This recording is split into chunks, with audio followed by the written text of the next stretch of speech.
Welcome to వేదిక TV. నేను మీ సాయి సుధారంగిశెట్టి. ముందుగా ఈరోజు స్పెషల్ స్టోరీకి స్వాగతం.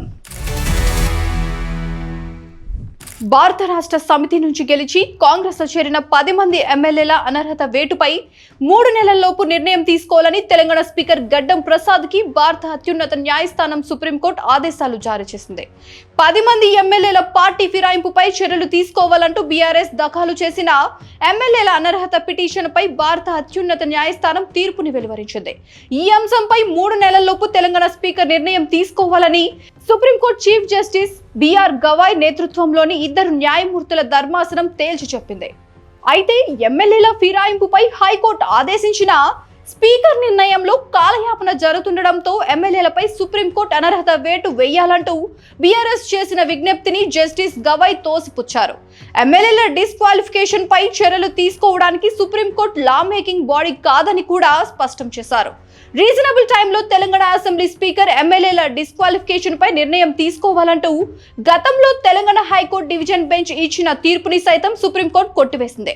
స్పీకర్ కి కాల పరిమితిని విధించాలనే అంశంపై పార్లమెంట్ నిర్ణయం తీసుకోవాలని జస్టిస్ గవాయ్ ఆదేశించారు. అలాగే లెజిస్లేచర్ల డిస్క్వాలిఫికేషన్ విషయాలపై పార్లమెంట్ ప్రత్యేక చర్యలు తీసుకోవాలని, అందుకోసం ప్రత్యేక చట్టం కూడా చేయాల్సిన అవసరం ఉందని సుప్రీంకోర్టు ధర్మాసనం అభిప్రాయపడింది. 2023 అసెంబ్లీ ఎన్నికల్లో బీఆర్ఎస్ టికెట్ పై గెలిచి ఆ తర్వాత పార్టీ ఫిరాయించి 2024లో ఒక్కొక్కరుగా 10 మంది ఎమ్మెల్యేలు కాంగ్రెస్ లో చేరారు. వీరిని దానం నాగేందర్, కడియం శ్రీహరి, తెల్లం వెంకట్రావు, ఎం సంజయ్ కుమార్, అరకెపూడి గాంధీ, జి మహిపాల్ రెడ్డి, పోచారం శ్రీనివాస్ రెడ్డి, కృష్ణమోహన్ రెడ్డి, ప్రకాష్ గౌడ్, కాళ యాదయ్య తదితరులు ఉన్నారు.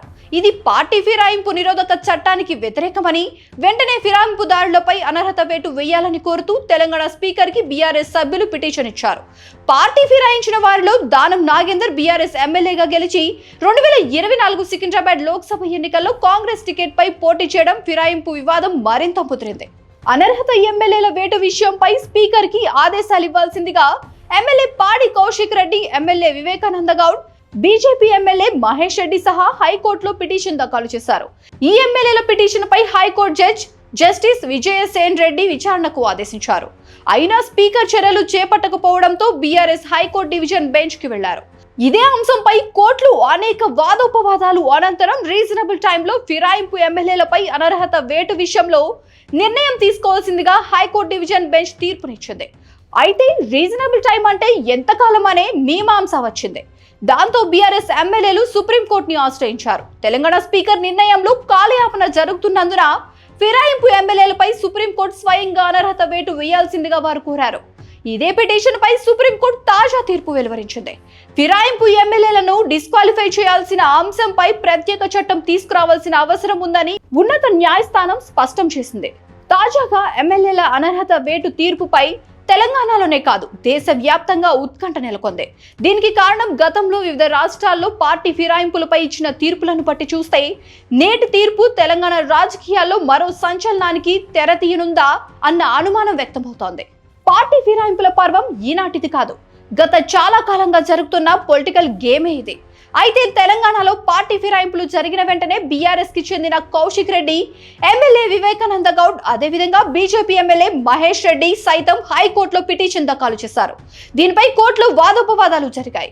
స్పీకర్ నిర్ణయంలో సుప్రీంకోర్టు జోక్యం ఏ మేరకు ఉండాలనే విషయంపై అనేక సందర్భాల్లో అనేక రాష్ట్రాల్లో ఎన్నో ఉదాహరణలున్నాయి.